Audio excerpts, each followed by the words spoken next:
I'm Kumari, if you haven't met me before, and today I wanted to share a little bit about Sankalpa. Now, if you've been doing Yoga Nidra meditations, you have undoubtedly come across this word, Sankalpa. So, in essence, a Sankalpa is an intention. We could also call it our heart's desire, or our highest truth, or something we'd like to manifest that we live every single day. So it's not a goal, because a goal has like this tangible outcome, and usually there's timing involved with it. Whereas an intention is a direction you're moving in, something you're moving towards over time. So if we are to break down the actual Sanskrit word, Sankalpa, the word san means born from the heart. That's one way you could translate it. And you could even break it down a little further to sat. So sat means truth in Sanskrit. So we're talking about like the heart's truth. Kalpa means time. How much time does it mean? It actually means an eon. So an intention born from the heart, opening up over time. We're coming into an alignment with it over time. So this isn't a quick, fast thing, bing, bang, boom. We're going to get our intention. This is actually something we could be working with our whole life. Or it's even been said that we're working with our Sankalpa lifetime after lifetime after lifetime. Another way we could describe Sankalpa is our heart's true north, or our true north. This is the ultimate direction we are headed in our lives. And we could think of it like sometimes we might go east, sometimes we might follow a detour west. So we can get off track. But if we have this intention set in place that represents our heart's truest desire, then no doubt are we on that trajectory, and we can affect great change in our lives through the use of Sankalpa.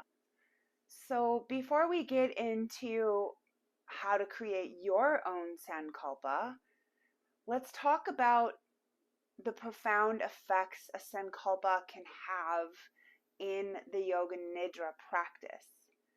So not every single Yoga Nidra will include the opportunity for a Sankalpa. I've been hearing a lot lately where they're offering you an intention, and that's great too. They're both potent. But when we're using our own Sankalpa, in general, in our practice, we're going to state it soon after our initial relaxation. But then we're also going to state it again later in the practice, once we have aligned with our most subtle layer of beingness. And this is really where the magic happens. So Yoga Nidra is a process that guides us through our layers of consciousness. They're called the koshas, and I can do another video on that another time. But we're journeying from our most physical layer to our most subtle layer. And as we align with that most subtle layer, this is where the Sankalpa is planted again. And this is where the subconscious mind is most open and receptive to suggestion. So this is why it's always planted a second time as we practice. And the practice really has a cumulative effect for a lot of reasons. But with the Sankalpa, we start to embody it more and more each time that we practice Yoga Nidra. So this is why it's important to really take some time to discover what your personal Sankalpa is, so you can really use it effectively as a tool in your life. So in an earlier video, I talked about the difference between a goal and a Sankalpa. So the goal is something on a timeline. It's a little more associated with an egoic endeavor, which isn't necessarily a bad thing. It's just different than what a Sankalpa is. A Sankalpa is an intention that we're placing regarding the trajectory of our life, what we are looking to accomplish in our life, or a way of being in our lives. It's really about acknowledging that we're already perfect and whole, but as humans who got this opportunity to live this life, like, what else can we do to really align with our true nature, with our true path, with our true reason for coming here? So how do you choose a Sankalpa? How do you know what your heart's desire is? Well, first of all, this should never be rushed.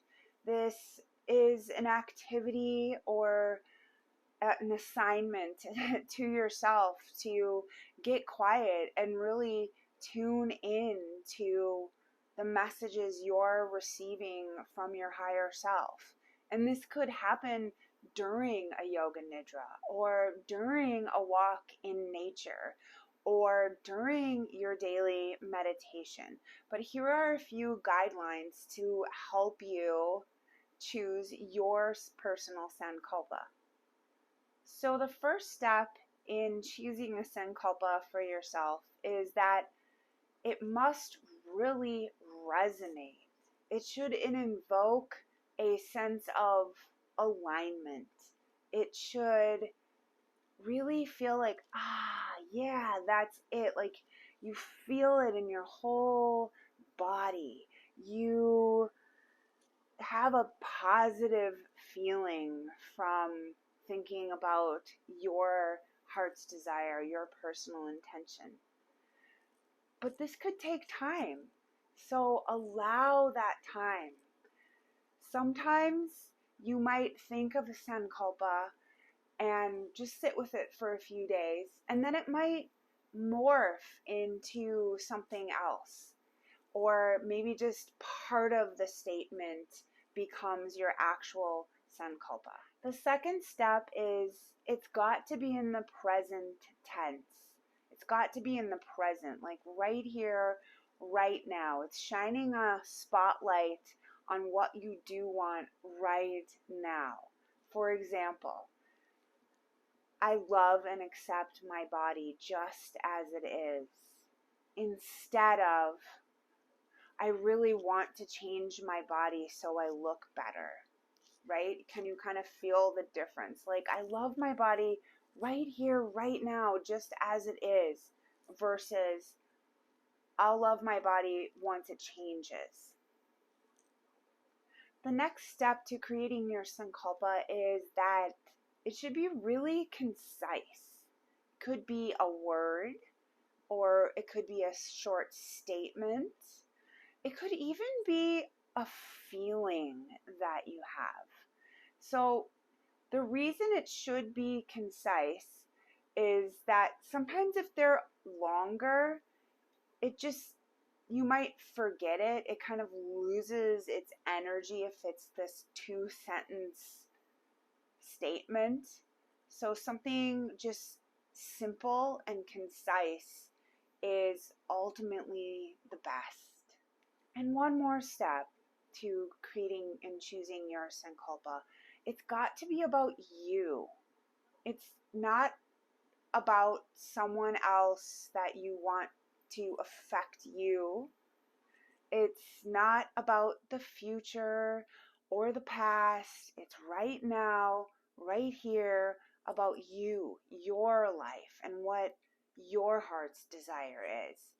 An example to kind of define that would be, let's say you wanted to find a career that really resonated with you, that paid really well.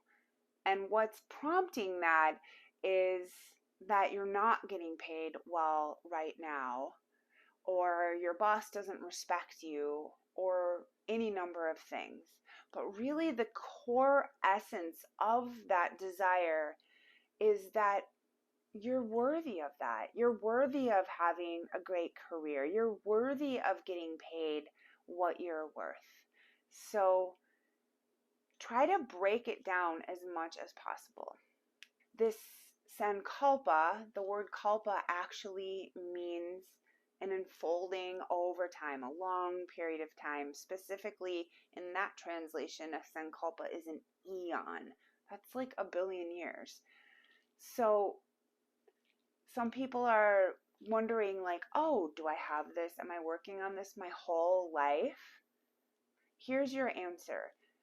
You will work with this same Sankalpa until you have this inner knowing that you have moved into alignment with your heart's desire. And there is really no timeline on that. Another thing is, too, your Sankalpa might grow and change over time. So it might start out as one statement, but then it might morph into like maybe some of those same words, but just said in a different way or a different feeling. So the Sankalpa can grow and change over time, and you'll have to trust and know when you're ready for a different Sankalpa. No one else can really tell you that. Now, there is such a thing as a secondary Sankalpa. So the secondary Sankalpa is more about current events, current urgent matters that you're working through. And we can do another video on that sometime. So we chatted about the power of Sankalpa during a Yoga Nidra practice, but there's also great power in using your Sankalpa in your daily life as well.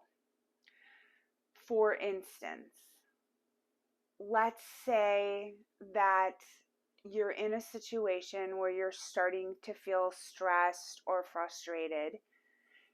You could bring your Sankalpa there, and just two things. It could help just change the energy, change the focus. The other thing is it could help you just come back to your own personal alignment. So using your Sankalpa in daily life is a great practice as well. Another reason Sankalpa is so powerful in the state of Yoga Nidra is because we're in that most subtle layer of being. We are speaking directly to the subconscious. We don't have layers and layers and layers to permeate, as in, like, if we were just saying an affirmation, I love myself exactly as I am. We're just saying that in our daily life. It's a great thing to say, and it can be helpful, but we're having to move through our physical layer, our energetic layer, our mental layer. Whereas when we're saying it deep in this state of Yoga Nidra, we've already moved through those layers, and we're at this place where we are in the closest connection that we know of to our true nature. And this is another reason why Sankalpa is so powerful in Yoga Nidra.